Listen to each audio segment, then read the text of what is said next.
Hello అబ్బాయిలు అమ్మాయిలు, ఈ రోజు మనం ఒక మంచి Korean crime thriller movie explanation చూడబోతున్నాం. ఒక ఊర్లో ఉన్న చిన్న పాప తప్పిపోతుంది. పోలీసులు ఎంత వెతికినా ఆ పాప జాడ మాత్రం తెలియదు. కానీ పోలీస్ రికార్డులో చూస్తే పాప మిస్ అయిన ముందు రోజే ఆ ఊర్లోకి ఒక కొత్త ఫ్యామిలీ రెంట్కి దిగి ఉంటుంది. ఆ ఫ్యామిలీలో ఉన్న అబ్బాయికి మిస్ అయిన ఈ పాపకి లింక్ ఏంటి అనేది మిగతా కథ. నో డౌట్ మూవీ 2010లో రిలీజ్ అయిన కొరియన్ క్రైమ్ థ్రిల్లర్. మూవీ చివరిలో వచ్చే ట్విస్ట్ కి పక్కా మీ మైండ్ బ్లాక్ అయిపోతుంది, ఇది నా గ్యారంటీ. ఇక ఫుల్ స్టోరీలోకి వెళ్లే ముందు నాదొక చిన్న రిక్వెస్ట్. నేను ఎంతో కష్టపడి మంచి మూవీస్ మీ ముందుకు తేయడానికి ట్రై చేస్తున్నాను. ఈ వీడియో గనక మీకు నచ్చినట్టయితే లైక్ చేయండి అండ్ వీడియోని మీ ఫ్రెండ్స్ కి షేర్ చేయండి. ఛానల్ ని సబ్స్క్రైబ్ చేసుకోండి అండ్ నోటిఫికేషన్స్ కోసం వీడియో కింద ఉన్న బెల్ ఐకాన్ ని క్లిక్ చేయండి. మేము ఏ వీడియో అప్లోడ్ చేసినా వెంటనే మీకు నోటిఫికేషన్ అందుతుంది. ఇక కథలోకి వెళ్తే ఓపెనింగ్ సీన్ లో మనకు ఒక చిన్న పాపని చూపిస్తారు. తన పేరు మిరిం వాళ్ళ డాడీ చూంగ్ ఒక మొక్కల నర్సరీ నడుపుతుంటాడు. ఇతనికి తన కూతురే సర్వస్వం. మిరిం ఎప్పుడు అల్లరి చేస్తూ డాడీని ఇబ్బంది పెడుతూ ఉంటుంది. ఒకరోజు ఆ ఊర్లోకి ఒక ఫ్యామిలీ కొత్తగా రెంట్కి దిగుతుంది. ఫ్యామిలీలో తల్లి, కూతురు లిల్లీ, కొడుకు సెజిన్ ఉంటారు. ఈ సెజినే మన మూవీ హీరో సైకిల్ షాప్ ని నడుపుతుంటాడు. కానీ దాన్ని ఊరికి దూరంగా ఉన్న అడవిలో రన్ చేస్తూ ఉంటాడు. గిరాకీ ఉండదు రాబాయి, ఊరిలో పెట్టుకోమని ఊరి వాళ్ళు ఎంత చెప్తున్నా మనోడు వినడు. ఇక్కడే ప్రశాంతంగా ఉంది అంటాడు. కట్ చేస్తే నెక్స్ట్ డేనే నర్సరీ నడిపే చూంగ్ కూతురు మిరిం మిస్ అయిందని తెలుస్తుంది. ఊరు మొత్తం జల్లెడ పట్టినా దొరకదు. ఇక తండ్రి పోలీస్ కంప్లైంట్ ఇస్తాడు. అయినా సరే వాళ్ళకు కూడా ఏ క్లూస్ దొరకవు. కట్ చేస్తే ఒక నెల తర్వాత అని టైటిల్ వేస్తారు. పాప మిస్ అయి నెల అవుతున్నా కూడా తండ్రి ఆమె కోసం వెతుకుతూనే ఉంటాడు. పాప పోస్టర్లని ఊరు తిరిగి గోడల మీద అంటిస్తుంటాడు. ఇతను ఎప్పుడు పోలీసులను చూడగానే పాప గురించి ఏమైనా తెలిసిందా అని అడుగుతూ ఉండటం వల్ల వాళ్ళు కూడా చూంగ్ ని పట్టించుకోరు. ఇక ఒక రోజు డిటెక్టివ్ బేక్ ఉండి, నువ్వు ఇక వెతకడం ఆపేసాయి చూంగ్, నెల అవుతుంది, మాకు ఏ క్లూ దొరకలేదు. పాపని కిడ్నాప్ చేస్తుంటే పైసలు అడిగేటోళ్ళు కదా, కానీ నీకు ఏ కాల్స్ రాలే అంటున్నావు. ఇక పాప మ్యాటర్ ని పక్కన పెట్టే నీ లైఫ్ చూసుకో అని సలహా ఇస్తాడు. అయినా సరే చూంగ్ మాట వినడు. తన పాప కోసం వెతుకుతూనే ఉంటాడు. అప్పుడే ఇక పోలీసులకి ఊర్లోకి దిగిన ఫ్యామిలీ గురించి అనుమానం వస్తుంది. హీరో సెంజీ ఇంతకు ముందు వేరే ఊర్లో ఉన్నప్పుడు అతని మీద చైల్డ్ మొలెస్టేషన్ కేసు నమోదై ఉంటుంది. అంటే చిన్నపిల్లల్ని అసభ్యంగా తాకరాని చోట తాకిండనే కేసు అది. ఇక హీరో మీద డౌట్ వస్తుంది. వీడే మిరిం పాపని కూడా రేప్ చేసి చంపేశాడేమో అనుకుంటారు. కానీ ఇది కన్ఫర్మ్ చేయడానికి ఎవిడెన్స్ లేదు. వెంటనే డిటెక్టివ్ బేక్ హీరో సైకిల్ షాప్ కి వెళ్తాడు. మిరిం ఫోటోని అతనికి చూపించి ఈ పాప గురించి ఏమైనా తెలుసా అని అడుగుతాడు. నో, నాకు ఆమె గురించి తెలీదు. అయినా నన్నెందుకు ఈ క్వశ్చన్ అడుగుతున్నారని హీరో రివర్స్ క్వశ్చనింగ్ చేస్తాడు. అప్పుడే చూంగ్ స్పాట్ కి మెరుపులాగా వచ్చి హీరో మీద అటాక్ చేస్తాడు. యాక్చువల్ గా హీరో మీద ఉన్న కేస్ ఫైల్ గురించి డిటెక్టివ్ బేక్ అసిస్టెంట్ అయిన పార్క్ చూంగ్ కి చెప్పుంటాడు. ఇక దీంతో హీరోయే తన కూతుర్ని ఏదో చేస్తుంటాడని చెప్పి ఇప్పుడు ఇక్కడికి వచ్చి నానా హంగామా చేస్తాడు. నెల కింద మిరిం కి హీరో ఒక రోజు ఫ్రీగా సైకిల్ ని నడపడానికి ఇచ్చుంటాడు. చూంగ్ సైకిల్ రెంట్ ఇస్తుంటే హీరో వద్దు, మీ పాప చాలా అందంగా ఉందని చెప్పుంటాడు. ఇక ఈ విషయాన్ని ఇప్పుడు చూంగ్ గుర్తు తెచ్చుకొని నా కూతురి మీద వీడికి అప్పుడే కన్ను పడిందని డిటెక్టివ్ తో అంటాడు. డిటెక్టివ్ చూంగ్ ని ఆపుతాడు, అతన్ని తీసుకెళ్లిపోతాడు. ఇక హీరో ఈ ఇన్సల్ట్ ని భరించలేకపోతాడు. ఇక మరుసటి రోజు నుండి హీరో ఎక్కడికి వెళ్తున్నా సరే అందరూ తల్లులు దూరంగా పారిపోతుంటారు. వాళ్ళ పిల్లల్ని హీరోకి చూపించకుండా తీసుకొని పోతుంటారు. ట్విస్ట్ ఏంటి అంటే చూంగ్ తనకు దొరికిన హీరో పాస్ట్ క్రిమినల్ రికార్డు ఫోటోని పోస్టర్ లాగా తయారు చేయించి ఊరు మొత్తం అంటించి ఉంటాడు. సో దీంతో హీరో ఒక క్రిమినల్ అని ఎవరు ఇతని దగ్గరికి రారు. ఇదంతా చూంగ్ తన రివెంజ్ కోసం చేస్తుంటాడు. హీరో షాప్ కి ఇక గిరాకీ ఉండదు. పైగా హీరో అక్క లిల్లీ కూడా ప్లే స్కూల్లో టీచర్ గా పనిచేస్తుంటుంది. లిల్లీ తమ్ముడు క్రిమినల్ అని ఈమె టీచింగ్ చేస్తే మేము మా పిల్లల్ని స్కూల్ కి పంపమని పేరెంట్స్ ప్రిన్సిపల్ కి కంప్లైంట్ ఇస్తారు. సో ఇక ప్రిన్సిపల్ లిల్లీని పని మానేయమని చెప్తుంది. కానీ దీనికి లిల్లీ ఒప్పుకోదు. నేనేం తప్పు చేయలేదు, నేనెందుకు జాబ్ మానేయాలని మొండి పట్టుపడుతుంది.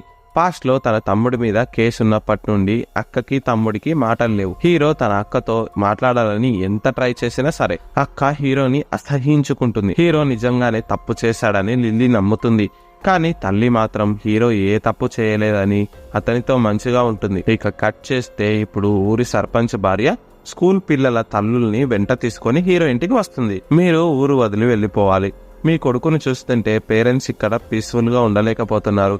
మీరు ఈ ఊర్లోకి అడుగు పెట్టిన కొన్ని రోజులకే మిరిం పాప మిస్ అయింది. సో ప్లీజ్ వెళ్ళిపోండి, కావాలంటే మీకు డబ్బులు కూడా ఇస్తామని సర్పంచ్ భార్య హీరో తల్లితో అంటుంది.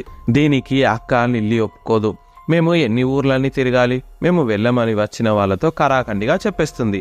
ఆ మరుసటి రోజే హీరో తన పెంపుడు కుక్కతో తన షాప్ కి వెళ్తాడు. కానీ హీరో షాప్ ని చూంగ్ డిస్ట్రాయ్ చేసి ఉంటాడు. సైకిళ్లని డ్యామేజ్ చేస్తాడు. ఫర్నిచర్ ని ఇంకా అద్దాలను బ్రేక్ చేసి ఉంటాడు. ఇదంతా చేసినా కూడా హీరో చూంగ్ ని ఒక్క మాట కూడా అనడు. సైలెంట్ గా అన్ని మళ్ళీ సర్దుకుంటాడు. నాకు తెలిసి ఆల్రెడీ హీరో మీద ఒక కేసు నడుస్తుంది కదా, అందుకే ఏం రియాక్ట్ అవుతలేడేమో అనిపించింది.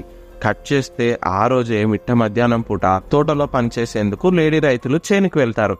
అక్కడ మిరిం డెడ్ బాడీ దొరుకుతుంది. కట్ చేస్తే పోలీస్ డిపార్ట్మెంట్ ఇంకా ఊరు మొత్తం అక్కడ గుమ్ముగూడతారు. అంబులెన్స్ లో డెడ్ బాడీని తీసుకెళ్తారు. తన కూతురు చనిపోయిన విషయం తెలిసి చూంగ్ కన్నీరు మున్నీరు అవుతాడు. ఒక్కగానొక్క గారాల పట్టి ఇక లేదు అనే మ్యాటర్ ని చూంగ్ భరించలేకపోతాడు. మళ్ళీ వీడు హీరోని పట్టుకొని పిచ్చ కొట్టుడు కొడతాడు.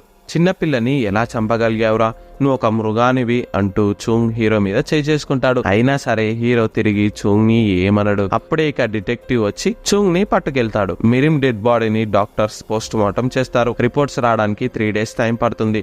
కానీ మిరిం చెప్పులకి ఒక వింత వస్తువు అంటుకొని ఉంటుంది. దీన్ని రాత్రిపూట చేపలు పట్టుకోవడానికి యూజ్ చేస్తారు. రాత్రిపూట చేపలు పట్టడానికి వెలుగు కోసం లైట్ ఉండే ఈ వస్తువుని ఎరకి తగిలిస్తారు. సో ఇక డిటెక్టివ్ బేక్ చెరువు వద్దకు వెళ్తాడు. అక్కడ కుప్పలు కుప్పలుగా ఈ లైట్లు పడి ఉంటాయి. చెరువుకి ఎదురుగా ఒక ఖరీదైన విల్లా ఉంటుంది. అందులోకి డిటెక్టివ్ వెళ్లి ఓనర్ ని కలుస్తాడు. ఓనర్ ఒక ప్రొఫెసర్. వీడు మామూలోడు కాదు. అమ్మాయి మోడల్స్ ని న్యూడ్ గా ఫోటోషూట్ చేసి పెయింటింగ్స్ వేస్తూ ఉంటాడు. ఇప్పుడు ఇక డిటెక్టివ్ బేక్ బయట ఏమైనా అనుమానాస్పదంగా చూసావా అని వీడిని అడుగుతాడు. వీడు స్టార్టింగ్ లో నాకేం తెలీదు, నేనేం చూడలేదు అంటాడు. కానీ వీడు పిల్లోడి వచ్చి నేను చూశాను, ఆ రోజు గ్రీన్ డ్రెస్ అని అరుస్తూ ఉంటాడు. ఇక వాడేదో చెప్పనికి రెడీగా ఉన్న టైంలో ప్రొఫెసర్ వాడిని ఆపి లోపలికి పంపిస్తాడు. ఇక ఇలా అయితే నిజం చెప్పడని డిటెక్టివ్ ఒక స్కెచ్ వేస్తాడు. నువ్వు నీ పెళ్ళం లేని టైంలో విల్లాకి మోడల్స్ ని తెచ్చుకొని సరసాలాడుతున్నావని నాకు అర్థం. నిజం చెప్పకుంటే నీ వైఫ్ తో ఈ మ్యాటర్ చెప్పేస్తా అని బెదిరిస్తాడు. సో ఇక తప్పలేక ప్రొఫెసర్ నిజం చెప్తాడు. ఆగస్టు 30 మధ్యాహ్నం పూట మిరిం పాపని హీరో పట్టుకొని ఏదో చేస్తుండటం చూసా అని ప్రొఫెసర్ అంటాడు. ఇక ఈ స్టేట్మెంట్ ని విన్న డిటెక్టివ్ రయ్యమంటూ స్టేషన్ కి వెళ్తాడు. పోలీస్ టీమ్ తో వెళ్లి హీరోని అరెస్ట్ చేస్తాడు. కస్టడీలోకి తీసుకొని ఇన్వెస్టిగేషన్ చేస్తారు. నువ్వు పాపను రేప్ చేయడం ప్రొఫెసర్ చూశాడు. వాడే నీ కేసులో ఐ విట్నెస్. కొడకా దొరికావు, నా మాట విని ఒప్పుకో అని డిటెక్టివ్ అంటాడు. లేదు, నేనే తప్పు చేయలేదు, నేను ఆ పాపని చంపలేదని హీరో అంటాడు. ఈ క్రైమ్ కి హీరో ఒప్పుకోడు. ఇక డిటెక్టివ్ మళ్ళీ ఈ కేసుని రీఇన్వెస్టిగేట్ చేస్తాడు. కేసులో ఐ విట్నెస్ గా ఒక్కడే ఉన్నాడు. కానీ కేసు నిలవడానికి బలమైన ఫిజికల్ ఎవిడెన్స్ కావాలి. స్పాట్ వద్ద ఏమైనా దొరకొచ్చని చెప్పి మళ్ళీ టీమ్ తో పాప దొరికిన చైన్ వద్దకు వెళ్తాడు. పక్కనే మెయిన్ రోడ్ ఉంటుంది. రోజు ఒక బస్ మాత్రం అటు ఇటు షిఫ్ట్స్ వెళ్తుంది. ఇక డిటెక్టివ్ బస్ ఓనర్ ని కలుస్తాడు. ఆగస్టు 30 మధ్యాహ్నం పూట ఆ రూట్ లో బస్ నడిపిన డ్రైవర్ ఇన్ఫర్మేషన్ అడుగుతారు. ఆ రోజు బస్ నడిపిన డ్రైవర్ చోని పోలీసులు కలుస్తారు. ఆగస్టు 30 ఆఫ్టర్నూన్ చో షిఫ్ట్ లో ఉండగా చెరువు నుండి రోడ్డు వద్దకు హీరో పాపని ఎత్తుకు వెళ్లడం చో చూసి ఉంటాడు. మరి ఇదే మ్యాటర్ ని కోర్టులో సాక్ష్యంగా చెప్తావా అని డిటెక్టివ్ అడుగుతాడు. ఓకే చెప్తానని డ్రైవర్ చో అంటాడు. ఇంకేముంది, ఇక ఇద్దరు ఐ విట్నెస్లు ఆ రోజు పాపతో హీరో ఉండటం చూశారు. ఇక వీళ్ళిద్దరూ కోర్టులో సాక్ష్యం చెప్తే హీరోని జైల్లో పడేయొచ్చు. అంతా రెడీ అనుకుంటున్న టైంలోనే ప్రొఫెసర్ ఒక లాయర్ ని డిటెక్టివ్ వద్దకు పంపుతాడు. యాక్చువల్ గా ప్రొఫెసర్దే ఆ విల్లా, కానీ ఇతను వేరే సిటీలో ఉంటాడు. ఎప్పుడు ఫుల్ బిజీగా ఉండే వీడు హాలిడే కోసమని ఈ ఊరు వస్తాడు. నా క్లయింట్ ఇలాంటి కేసెస్ లో ఇన్వాల్వ్ అవ్వడానికి రెడీగా లేడు అని లాయర్ అంటాడు. ఇక దీంతో ఇద్దరి ఐ విట్నెస్ లో ఒకడు అవుట్ అయిపోతాడు. మళ్ళీ కేసు మొదటికి వస్తుంది. ఇప్పుడు ఇక డ్రైవర్ చో ఒక్కడే ఐ విట్నెస్ గా ఉంటాడు. మళ్ళీ ఇంకో బలమైన ఎవిడెన్స్ కోసం మన డిటెక్టివ్ బేక్ అసిస్టెంట్ అయిన పార్క్ బస్ ఓనర్ వద్దకు వెళ్తాడు. బస్ లో 4 సీసీ కెమెరాస్ ఉంటాయి. వాటిలో చెక్ చేస్తే హీరో పాపతో ఉండే ఫుటేజ్ దొరకొచ్చని అనుకుంటాడు. కానీ పార్క్ కన్నా ముందే సీసీ కెమెరా రూమ్ కి డ్రైవర్ చో దూరి ఫుటేజ్ ని దొంగలిస్తాడు. కానీ పార్క్ కి వీడు దొరికిపోతాడు. ఇదే మూవీలోని మెయిన్ ట్విస్ట్. ఇంకా ఇప్పుడు డ్రైవర్ చో నిజం చెప్తాడు. ఆ రోజు ఆఫ్టర్నూన్ నిజంగానే చో హీరోని ఇంకా పాపని చూసి ఉంటాడు. కానీ టెన్షన్ లో బస్ కంట్రోల్ తప్పి వాళ్ళిద్దరిని గుద్దేస్తాడు. ఇప్పుడు ఈ ఫుటేజ్ లో డ్రైవర్ చో యాక్సిడెంట్ చేసినందుకు వీడి జాబ్ పోతుందని భయపడి ఫుటేజ్ ని కొట్టేయడానికి వచ్చుంటాడు. ఇక డ్రైవర్ చో చెప్పే ఐ విట్నెస్ స్టేట్మెంట్ కోర్టులో చెల్లదు. ఇక వేరే దారి లేక పోలీసులు హీరోని రిలీజ్ చేస్తారు. ఏ ఎవిడెన్స్ లేకపోవడం వల్లే హీరోని వదిలేయాల్సి వచ్చిందని డిటెక్టివ్ మీడియాకి వెల్లడిస్తాడు. బయటకు వచ్చిన హీరోని అందరు జనాలు కొట్టి చంపేయాలన్నట్టు చూస్తారు. అప్పుడే అక్కడికి చూంగ్ కూడా వస్తాడు. మొత్తానికి రిలీజ్ అయిపోయినావు కదా, హ్యాపీగా ఉండని హీరోతో అంటాడు. ఇప్పుడే హీరో తల్లి చూంగ్ తో ఏదో చెప్పడానికి ట్రై చేస్తుంది. ఇదంతా నా తప్పే, నా కొడుకు ఏం తప్పు చేయలేదు, నన్ను నమ్మండి అని చూంగ్ తో చెప్తుంది. కానీ హీరో ఆమెను ఆపి వద్దమ్మా పద వెళ్దాం అని చెప్పి ఇంటికి తీసుకెళ్తాడు. కట్ చేస్తే మొండిగా అక్క లిల్లీ స్కూల్లో జాబ్ చేయనిక కూర్చుంటుంది. కానీ హీరో బయటకి రిలీజ్ అవడంతో పిల్లల్ని స్కూల్ కి పంపేందుకు పేరెంట్స్ రెడీగా లేరు. వాళ్ళు ఉండి ఇక్కడ లిల్లీ పనిచేస్తే మాత్రం మేము వేరే స్కూల్ చూసుకుంటామని ప్రిన్సిపల్ తో చెప్పి వెళ్ళిపోతారు. ఇక లిల్లీ స్కూల్ జాబ్ ని మానేస్తుంది. ఇంటికి వెళ్లిన తను తల్లితో గొడవ పడుతుంది. నీ కొడుకు వల్ల నేను బలిదానయ్యాను. వాడు తప్పు చేసినందుకు ఊర్లో నా ఇజ్జత్ పోతుంది. సరే మీరే హ్యాపీగా ఇక్కడ ఉండండి, నేనే వెళ్ళిపోతా అని లిల్లీ అంటుంది. హీరో ఎంత ఆపుతున్నా సరే తను పెట్టాబేడా సర్దుకొని ఊరు నుండి వెళ్ళిపోతుంది. తర్వాత ఎన్నిసార్లు కాల్స్ చేసినా తను లిఫ్ట్ చేయకపోవడంతో తల్లి ఒక డిసిషన్ కి వస్తుంది. సియాల్ సిటీలో ఉన్న మామ ఇంటికి హీరోని పంపించాలని చూస్తుంది. చేయని తప్పుకు నేనెందుకు ఊరు వదిలి వెళ్ళిపోవాలని అమ్మతో హీరో మొరపెట్టుకుంటాడు. నాకు తెలుసు నువ్వు ఏ తప్పు చేయలేదని, కానీ ఊరు వాళ్ళు నిన్ను ఇక్కడ బ్రతకనివ్వరు. నా మాట విని కొన్ని రోజులు మామ ఇంట్లో ఉండు అని తల్లి హీరోకి సర్ది చెప్తుంది. ఇక తల్లిని వదిలి వెళ్ళలేక హీరో చాలా బాధపడతాడు. అయినా సరే ఇక సిటీకి వెళ్లేందుకే నిశ్చయించుకొని బస్ స్టాప్ కి వెళ్తాడు. కట్ చేస్తే ఇంకోవైపు డిటెక్టివ్ బేక్ హీరోని రిలీజ్ చేసినందుకు ఫ్రస్ట్రేటెడ్ గా ఫీల్ అవుతాడు. ఫుల్ గా మందు కొడతాడు. అప్పుడే అసిస్టెంట్ పార్క్ వచ్చి, బాస్ మీరు ఇన్ని రోజులు ఒకవైపే ఆలోచిస్తున్నారు. మీరు క్రిమినల్ కోసం కాకుండా హీరోనే క్రిమినల్ అనే ధోరణిలో ఆలోచిస్తున్నారు. అది తప్పు, బాగా ఆలోచించండి అని డిటెక్టివ్ తో అంటాడు. డిటెక్టివ్ మత్తులో డ్రైవ్ చేసి చెరువు వద్దకు వెళ్తాడు. ఇక్కడికి ప్రొఫెసర్ కొడుకు వచ్చి ఆ రోజు హీరో కూడా పాపకి సిపిఆర్ ఇచ్చి సేవ్ చేయడానికి చూశాడు. అదే నిజం.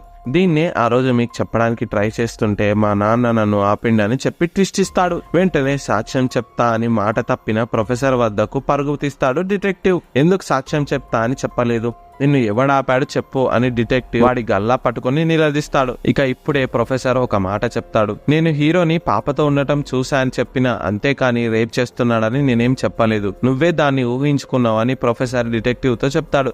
ఇక ఇప్పుడే డిటెక్టివ్ కి మైండ్ బ్లాక్ అయిపోతుంది. పాపకి ఆ రోజు ఏమైనా జరిగి ఉండాలి. ఆమెని సేవ్ చేసేందుకే హీరో సిపిఆర్ చేస్తూ పాపని సేవ్ చేయడానికి ట్రై చేశాడనే మ్యాటర్ డిటెక్టివ్ కి ఇప్పుడు అర్థమైపోతుంది. టైంలో పాప మిరిం పోస్ట్ మార్టం రిపోర్ట్ వస్తుంది. అందులో పాప నీటిలో మునిగి చనిపోయాడనే మ్యాటర్ బయటపడుతుంది. ఇక దీంతో పాప మిరిం కి ఆ రోజు ఏం జరిగిందో హీరో తల్లి డిటెక్టివ్ కి చెప్తుంది. ఫ్లాష్ బ్యాక్ కి వెళ్తే ఆ రోజు పాపను ఎవరూ ఏం చేయలేదు. ఆమె మీద రేప్ అటెంప్ట్ లాంటిది ఏం జరగలేదు. పాప ఆడుకుంటూ పోయి చెరువులో పడిపోయింది. పాపని హీరో చూసి ఆమెను సేవ్ చేయాలని చూశాడు. కానీ హాస్పిటల్ కి తీసుకెళ్లే టైంలోనే డ్రైవర్ చో బస్ తో వచ్చి వీళ్ళని గుద్దేస్తాడు. అప్పుడే అక్కడికి హీరో తల్లి వస్తుంది. అసలే డే టైం. పాపని హీరోతో చూస్తే వీడే ఏదో చేసి ఉంటాడని అందరూ అనుకుంటారు. అప్పటికే హీరో మీద పాస్ట్ లో క్రిమినల్ కేసు ఉంది. సో తల్లి తన కొడుకుని ఈ కేసులో ఇన్వాల్వ్ చేయొద్దని డిసైడ్ అయి హీరోని ఇంటికి తీసుకెళ్తుంది. అలా పాప మిరిం డెడ్ బాడీ చైన్ లో పడిపోతుంది. దీంతో హీరో ఒక ఇన్నసెంట్ అని, అమాయకుడని, ఏ తప్పు చేయలేదని డిటెక్టివ్ కి అర్థమైపోతుంది. ఇక ఇప్పుడు హీరో కోసం డిటెక్టివ్ వెతుకుతాడు. ఇంకోవైపు హీరో బస్ లో సిటీకి వెళ్తుండగా దారి మధ్యలో చూంగ్ ఆపుతాడు. చూంగ్ కత్తితో వచ్చి హీరోని పొడిచి చంపేస్తాడు. హీరో చనిపోయిన మ్యాటర్ డిటెక్టివ్ కి తెలిసి చాలా బాధపడతాడు.